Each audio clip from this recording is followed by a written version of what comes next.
asumir o para registrarse el próximo fin de semana como candidato a la presidencia, pero deja todos estos tres cambios que son fundamentales para el desarrollo de la economía mexicana y por supuesto, hay grandes retos pendientes. ¿Cuáles son estos? De esto vamos a hablar hoy en Opiniones Encontradas. Soy José Buendía, le agradezco que esté conmigo aquí hoy en Opiniones Encontradas, un programa en el que todo se puede cuestionar siempre que se debata. Le dejo mi Twitter, José Buendía MX, ahí me pueden mandar sus comentarios, sus observaciones, y si me acompaña vamos a ver rápido un reportaje de contexto para regresar aquí a nuestro foro a tener nuestro debate de hoy. El presidente Enrique Peña Nieto realizó los últimos cambios en su gabinete antes de su sucesión, tras destapar al exsecretario de Hacienda José Antonio Meade como aspirante del PRI a la presidencia. La salida de Meade impactó en Pemex, de donde salió José Antonio González Anaya para ocupar la cartera de Hacienda, y Carlos Alberto Treviño al frente de Pemex. Los relevos se completaron con la designación de Alejandro Díaz de León al frente del Banco de México, ante la salida de Agustín Carstens. ¿Cuáles son los principales retos que enfrentan los nuevos responsables de Hacienda, Pemex y Banco de México en el ocaso de la administración de Peña Nieto y en vísperas de las elecciones de 2018?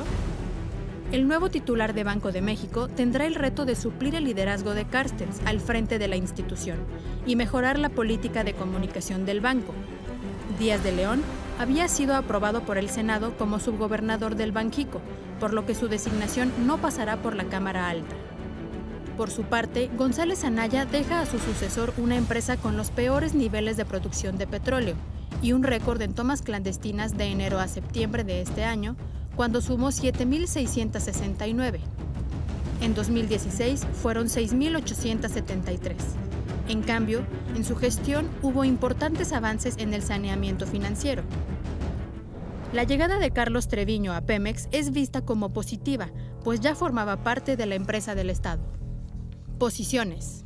Pemex sigue sumergido en una crisis operativa, la cual se ha reflejado en la caída dramática en la producción de crudo y en 6 refinerías nacionales, resaltó Luis Miguel Labardini, analista del sector energético en Marcos y Asociados. Al nuevo director le va a tocar continuar esta batalla, dijo. A esto se suma la caída en la producción de petrolíferos, ante la baja producción de las 6 refinerías nacionales. Según Jonathan Heath, analista económico, el nuevo titular de Banxico no tiene ese liderazgo que tiene Carstens o Guillermo Ortiz.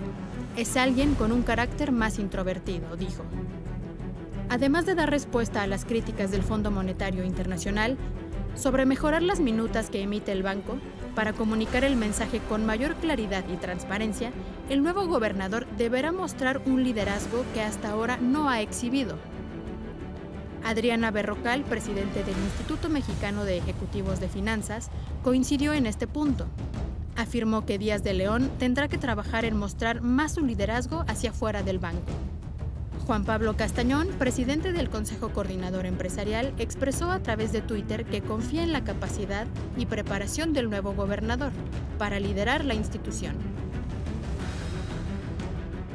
Con Opiniones Encontradas, muchas gracias por estar con nosotros. Como le decía, la última mini remodelación del gabinete del presidente Peña en vísperas de entrar al año electoral y, por supuesto, a su propia sucesión.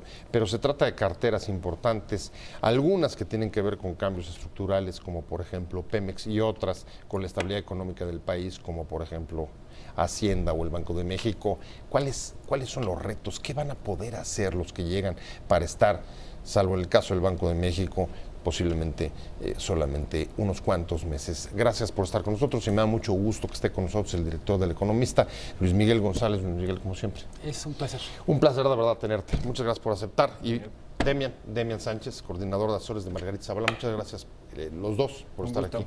Un gusto, Luis Miguel. Si quieren, arranquemos y si les parece, vamos a arrancar con Hacienda, que fue el epicentro de donde se derivó buena parte de los cambios, excepto el del Banco de México, aunque podría haber llegado a ser tocada por esta. Traes 2 broncas importantes: inflación que se te ha ido subiendo, la Fed que va a subir presumiblemente las tasas pronto en su próxima reunión, y en un año electoral en el que la tentación de soltar dinero por parte de los gobernadores, Luis Miguel, es muy alta. ¿Tú cómo ves a José Antonio González Anaya para esto? José Antonio González Anaya estuvo antes en el IMSS, estuvo en Pemex, por supuesto, mucho tiempo antes, estuvo antes en la Hacienda. Hay una cosa que define su trayectoria en el sector público, yo diría que es alguien que es sinónimo de disciplina. Si pudiéramos decir cuál es la mayor cualidad de González Anaya, es una persona disciplinada que impone disciplina. Metió disciplina en las finanzas del IMSS, metió disciplina en las finanzas de Pemex, y en el contexto del último año de gobierno me parece que es una buena señal para arrancar que alguien, vamos a decir casi obsesivo con el tema de disciplina, esté a cargo de Hacienda, porque como dices tú, hay muchas tentaciones, pero también hay muchos riesgos. Hay que recordar que 2017 lo arrancamos con la guillotina... Del gasolinazo. No, me refería a lo de las calificadoras. A ver. Sí, claro. El gasolinazo en buena medida se explica por la presión de las calificadoras que decían, no me gusta lo que estoy viendo en las finanzas públicas de México, hay mucha deuda, no han podido cumplir los compromisos para bajar déficit, Pemex genera más problemas que soluciones. En ese contexto arrancamos 2017 y se explica el gasolinazo y prácticamente la parálisis de la inversión pública. Entramos a 2018 con el mismo reto, y es no pueden aflojar el ritmo en disciplina del gasto público, porque cualquier desviación del gasto, cuando digo desviación no me refiero a desviación bajo el criterio de si es corrupción o no, es simplemente excesos.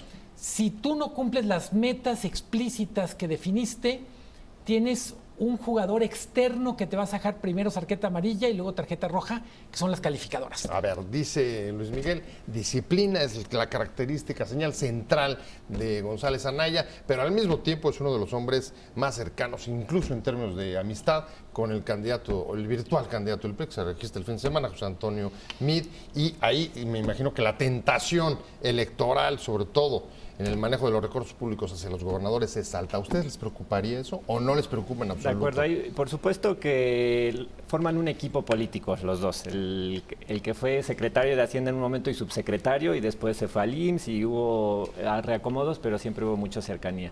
Por supuesto que existe esa preocupación. Da tranquilidad que sean personas que han estado mucho tiempo ya en la administración pública, que saben de la necesidad de tener seriedad ante los mercados, ante las calificadoras. Entonces, esperaríamos que prevalezca la cordura y la seriedad más que la tentación de tratar de ayudar al amigo o al partido. O sea, ¿pero les preocuparía o son solo buenos deseos? Preocuparía, por supuesto, lo vimos en el Estado de México con José Antonio Meade como secretario. Hubo un derroche impresionante de parte del gobierno.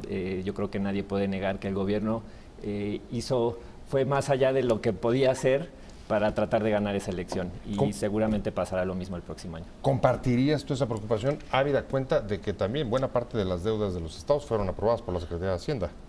Una de las bombas que tenemos ahí pasaron primero por ahí. Creo que Demian tiene un punto y creo que es importante yo lo pondré de esta manera. Hay una tensión entre una trayectoria pública conocida de González Anaya, que yo diría básicamente ha sido un buen funcionario, sí, pero también es cierto que está la tensión es miembro de un equipo político que ahora contiende por la presidencia. Yo confío también en que predomine la cordura, pero yo insistiría, tenemos mecanismos no solo internos sino externos que van a generar cierta presión para que se porte bien. No pierdan de vista el tema de las calificadoras.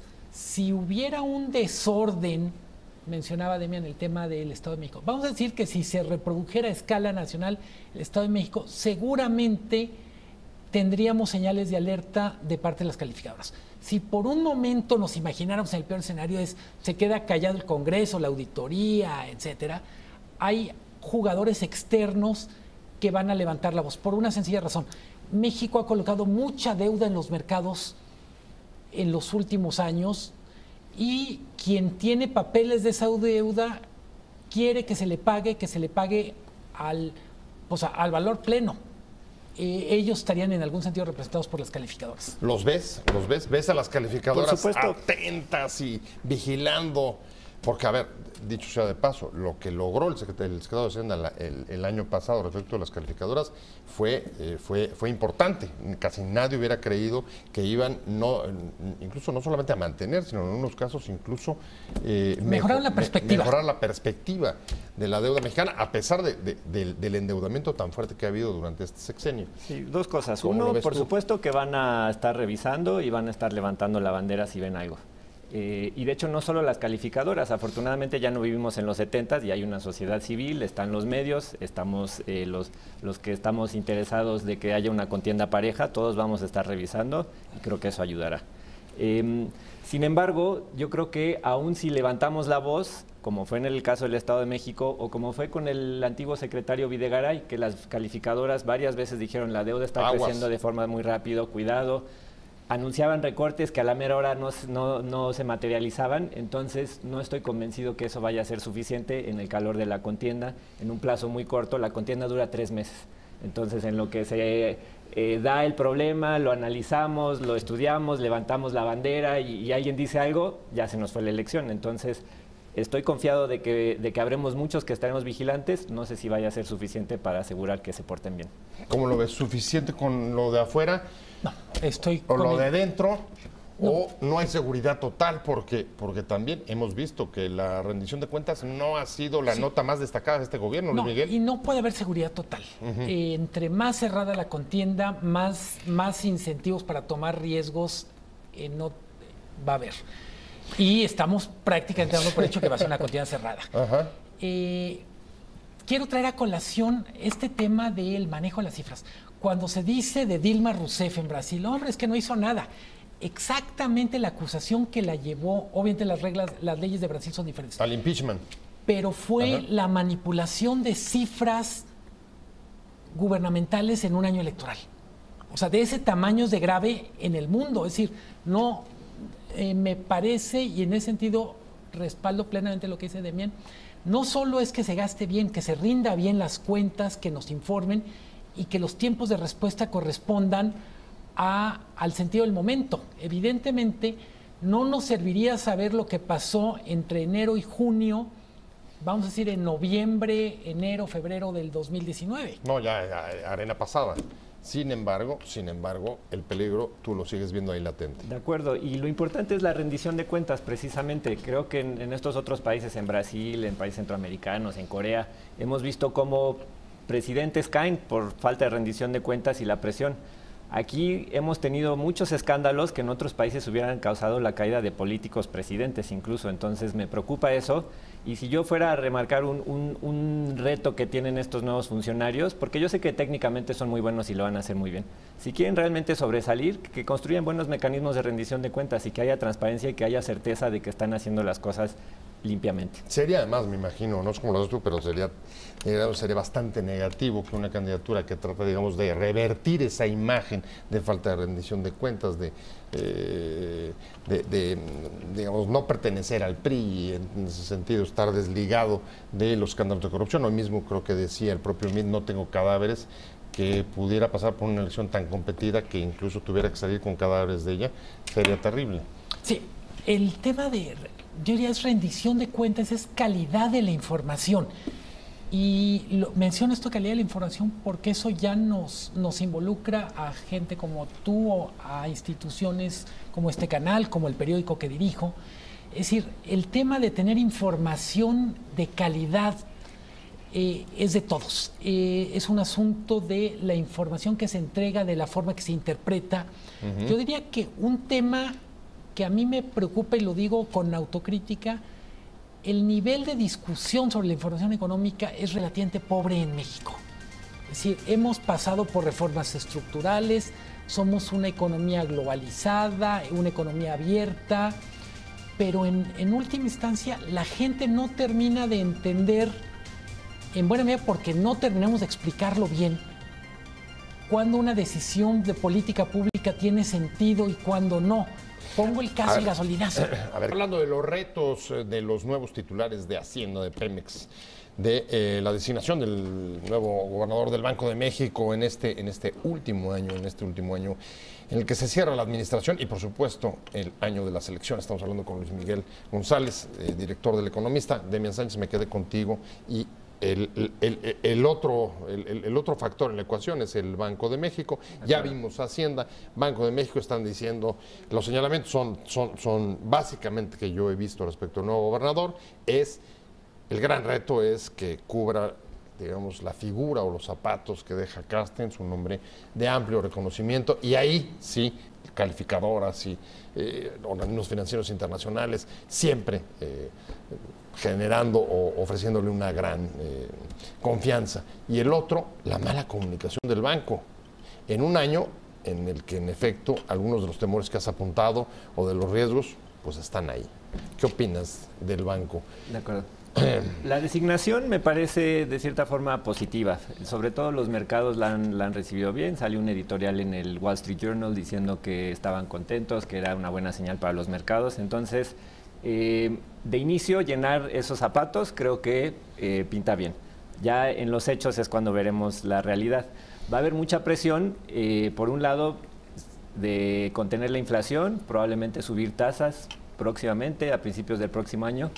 Y por otro lado, el gobierno, que realmente pues, es algo que va a bajar un poco la actividad económica, entonces el gobierno seguramente estará presionando a que abran las compuertas también. Wow. O sea, entonces, ahí veremos. Rápido se verá de qué lado, como se dice coloquialmente, de qué lado más caliguana, ¿no? Si te interpreto, va a tener que construir ese liderazgo muy rápido. Y va a tener que tomar decisiones rápido. No sé si coincidas o difieras.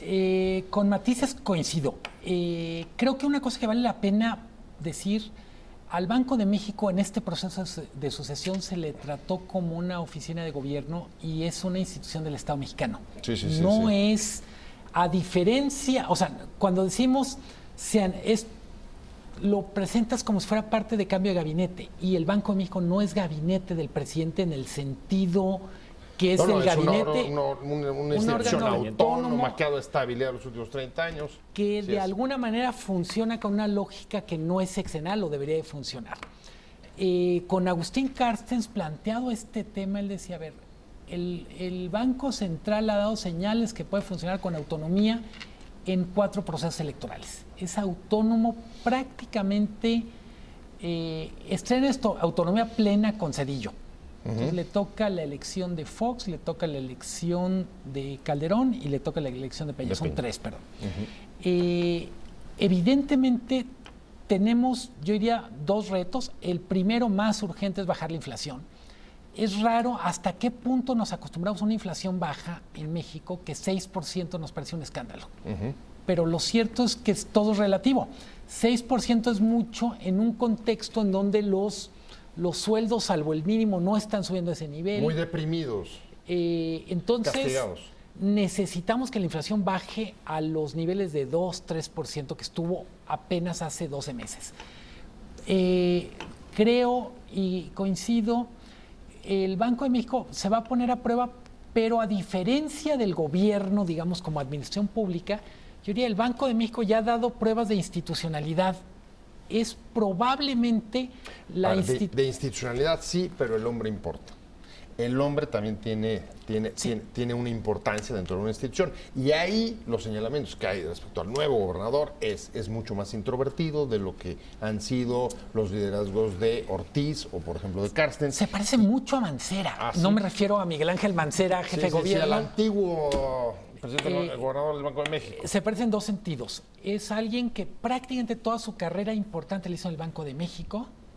Díaz de León pasa un tiempo en Hacienda, en Bancomex, pero es básicamente sobre el Banco de México. Yo diría, me ha tocado verlo comunica bien, pero el tema de comunicar, y lo apuntas tú, no es el gobernador comunicando como Anchorman, es la institución comunicando, vamos a decir, transpirando transparencia, y me parece que un tema que le preocupaba mucho a Agustín Carstens al principio de su gestión, y que al final, digamos, se diluyó, era el Banco de México tiene que hacer pedagogía económica. Es decir, no solo es comunicar decisiones técnicas a tomadores de decisiones sofisticadas, mercados, es explicarle a Juan Pueblo por qué se está tomando una decisión que le afecta. A ver, y digamos, ¿esa es una batalla que va a tener que seguir dando o Carstens lo logró desde tu punto de vista? Porque sí va a tener incidencia en un entorno económico muy, muy complicado en lo interno y también en lo externo.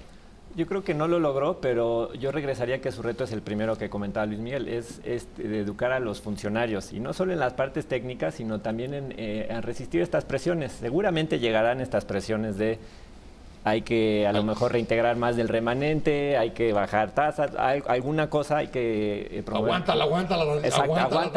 el incremento. Sí. Entonces ahí habrá que marcar muy rápido la independencia y explicar por qué no se puede hacer esas cosas, porque es una institución del Estado, no del gobierno. Entonces, ¿lo esperas eso? Sí. ¿Esperas las presiones o esperas la respuesta? Espero las presiones, espero una respuesta de calidad. Las dos. Sí. O sea, estás muy confiado. Es inevitable que haya presión, pero incluso me puedo imaginar cuando uno ve los discursos o los mensajes de ayer de José Antonio González Anaya en Hacienda, le dedica un buen rato al tema de inflación.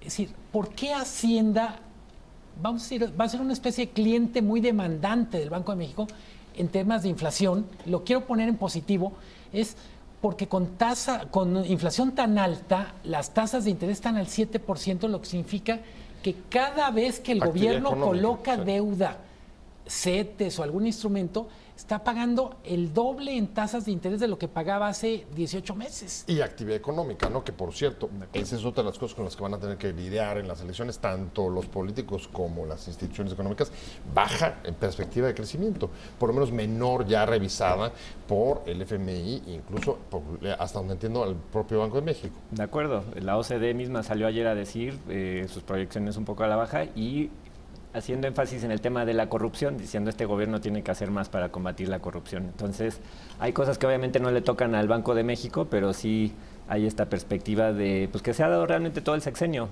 de tasas menores a las que esperábamos y de ver cómo podemos generar mayor actividad. Y ese es un punto también, no sé si coincidas, Luis Miguel, en todas prácticamente ya no veo una intervención o alguna recomendación, un informe de algún organismo financiero internacional, Banco de México, Fondo Monetario, Banco Mundial, BID, etcétera, donde no haya señalamientos sobre el tema corrupción, sobre temas sobre la falta del Estado de Derecho en el país, sobre el tema legalidad y, por supuesto, el efecto sobre inversión y sobre violencia. Sí, totalmente. A ver, si pudiéramos ya por esa agenda, yo creo, separar corrupción de Estado de Derecho, y me refiero si pudiéramos, más bien conceptualmente, porque está muy entrelazado. Tenemos un problema con la corrupción y también tenemos un problema con todo lo que tiene que ver con Estado de Derecho. No es exactamente lo mismo por una razón. Cuando uno dice falta de Estado de Derecho es desde en cuestiones donde estamos interactuando dos personas, no el gobierno, la falta de certidumbre jurídica tiene un enorme costo. Me refiero a rentar un departamento, me refiero a vender un ranchito. Vaya, te eleva los costos, te los dispara. Entonces, aún suponiendo por un momento que no haya corrupción en la transacción, estamos pagando un enorme costo por la ausencia de Estado de Derecho en forma de transacciones llenas de desconfianza. Y si están de acuerdo, y por eso dejé hasta el final el último de los cambios, ha sido en una paraestatal, en Pemex sí hay un lugar donde el problema de la corrupción ha sido llamativo a lo largo de décadas, incluso pues algunas herencias del propio secretario de Hacienda que deja pendientes, como por ejemplo las tomas clandestinas, un incremento en el último año de manera importante, el tema del huachicol, pero también la caída de la producción, refinerías, eso no ha estado desvinculado, por supuesto, de temas de corrupción. La recta final de Opiniones Encontradas, ya hablamos de la Secretaría de Hacienda, los últimos cambios del gobierno de Peña, y hemos hablado también del Banco de México. Nos queda Pemex, estamos hablando con Luis Miguel González, director del Economista, con Demian Sánchez, coordinador de asesores de Margarita Zavala. Me quedé contigo, Demian. Pemex. Pemex, la herencia que deja por lo pronto José Antonio González es una caída de la producción importante. Entiendo que estamos en 1.7 millones de barriles. No, 1.94. 1.94, ha habido una disminución, estamos por abajo ya de los 2 millones. También una reducción en la producción de gasolinas en las 6 refinerías del país y por supuesto un incremento en el caso de las tomas clandestinas, 7.669 contra 6.800 en todo 2016. A pesar de eso, logró, y lo decía Luis Miguel hace rato, una estabilización financiera de la paraestatal. ¿Qué esperas ahí? ¿Cuál es el reto del que viene? Del que ya llegó, perdón, Sí. el sustituto. Carlos Treviño me parece un excelente funcionario, también con una larga y distinguida trayectoria en el sector público. Enfrenta retos importantes como los que comentas, y uno que no comentaste, pero otra vez regreso a él y es muy importante, es el de la corrupción. Entonces están saliendo cada vez más datos de cómo esta compañía brasileña, Odebrecht, hizo pagos indebidos a la campaña del PRI la elección pasada. Ha habido también este tema de la planta de fertilizantes que Pemex compró hace algunos años y que ya está rematando. Hay muchos indicios de que hubo corrupción desmedida por todos lados en Pemex. Pepe Toño González Anaya, que hizo muy bien en sanear las finanzas y en recuperar el rumbo de la empresa, realmente no vimos mucho en el tema de corrupción, ¿no? Se oye por los medios y demás, pero que tú digas institucionalmente Pemex, el gobierno, el Estado mexicano ha hecho algo en contra de la corrupción que todos vemos en Pemex, no lo ha hecho. Entonces, bueno, Odebrecht parece que, digamos, ofreció la información cuando se la pedían, pero en efecto no se vio una actitud, digamos, muy proactiva. O como ves tú, ¿coincides? Sí, y yo totalmente coincido al 100. Incluso el tema de huichacoleros, si ustedes recuerdan, nos quedamos como a la mitad de la película. Se decía, la gasolina se está distribuyendo a través de la red de gasolineras y ya tenemos los nombres, tenemos identificadas las gasolineras y literalmente ahí estaba a punto de entrar al clímax de la película y literalmente entró el cácaro y quién sabe qué hizo. Se fue la luz. En ese contexto me parece que ojalá en Pemex solo fuera el caso de Brecht. Es infinitamente más compleja la cantidad de cosas que están pasando ahí, no de ahora. Por desgracia, la corrupción en Pemex ha sido más grande que los esfuerzos por poner orden.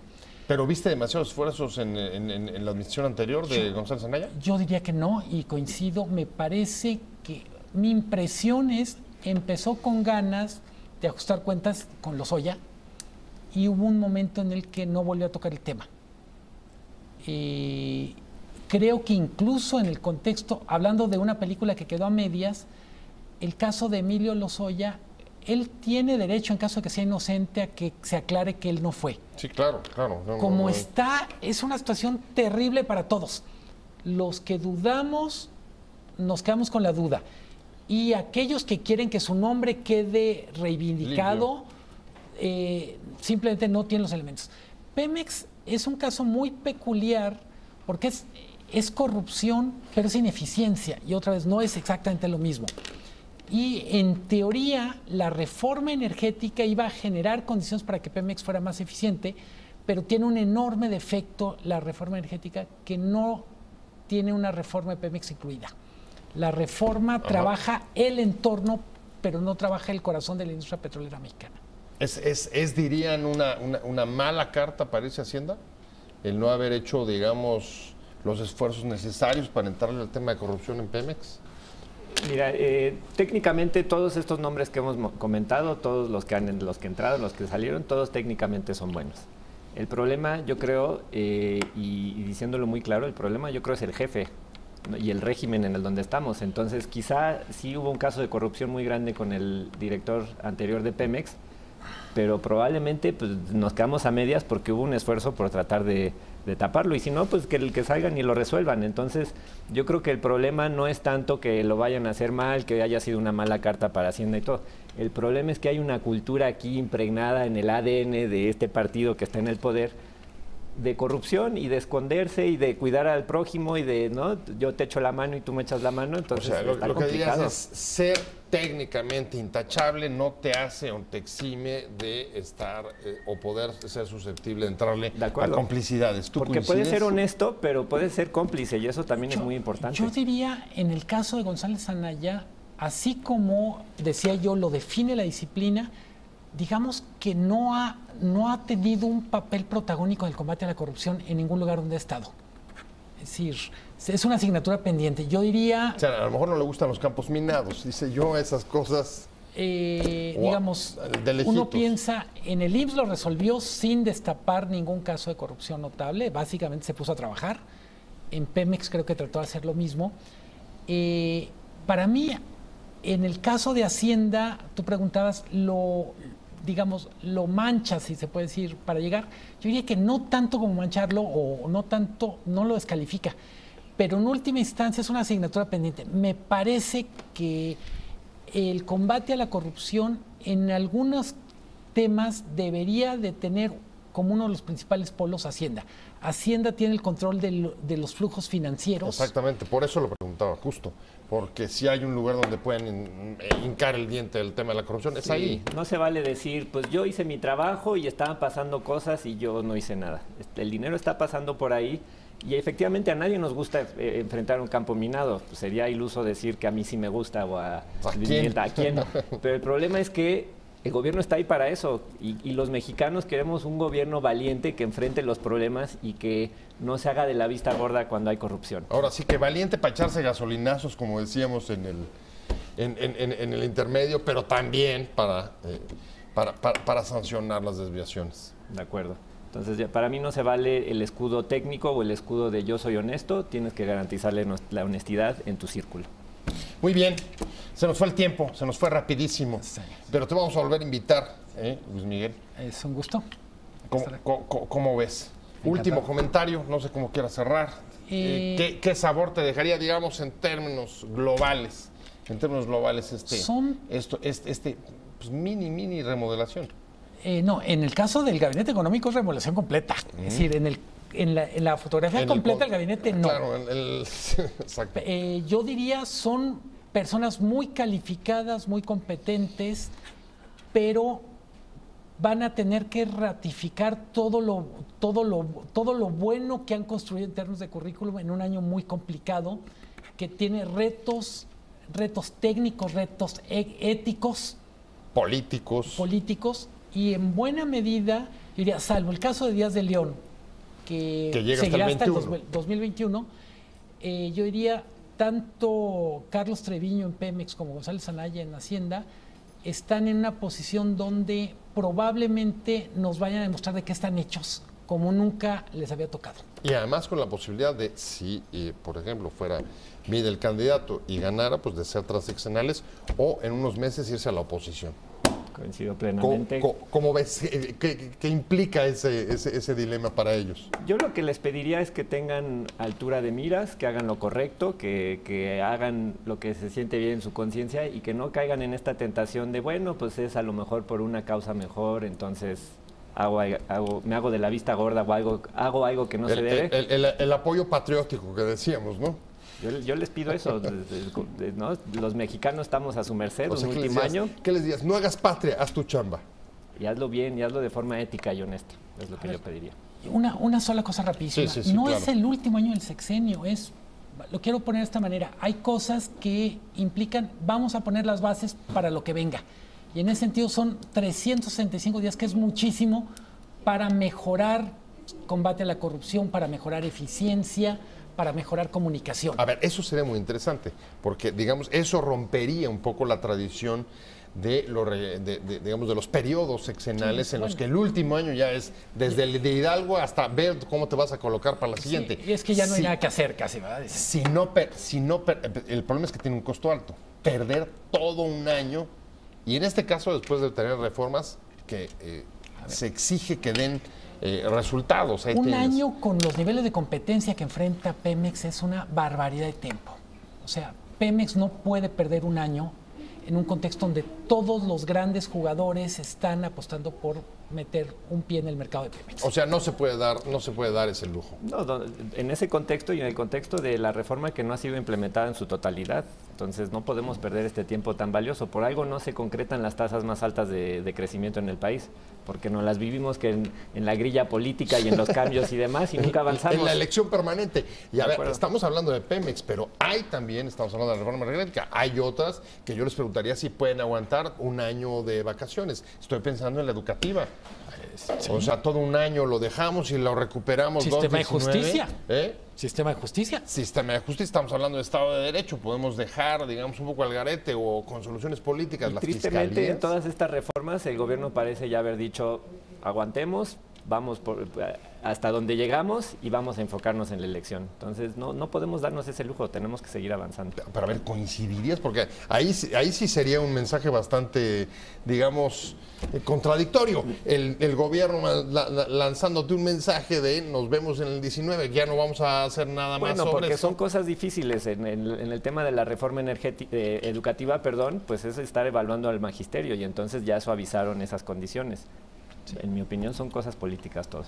No, yo, decías tú, si hablando de un cambio cultural necesario, si simplemente dijéramos no podemos perder uno de cada 6 años con el pretexto de que ya vamos a bajar la cortina, o sea, es 16% del tiempo de la vida nacional, un sexto. Un sexto, exactamente. O sea, francamente, no se puede. Pues ahí entendemos las bajas tasas de crecimiento y un montón de otras cosas. Absoluto, ahí sí, además con todo respeto, no podemos sumar 5 menos 4, ¿no? Como correcto. Ya nos ha sucedido en este país. No podemos restar. Muchas gracias. De verdad, muchas gracias a ambos por haber estado con nosotros en Opiniones Encontradas. Te volvemos a invitar. Además está cerquita, o sea... Estoy en el barrio, digamos. Estoy en el barrio. Inmanejable, digo, manejable. Demian. A la orden, un placer estar aquí contigo, Luis Miguel. Cuando quieras, aquí nos vemos. Como siempre, de verdad, muchas gracias.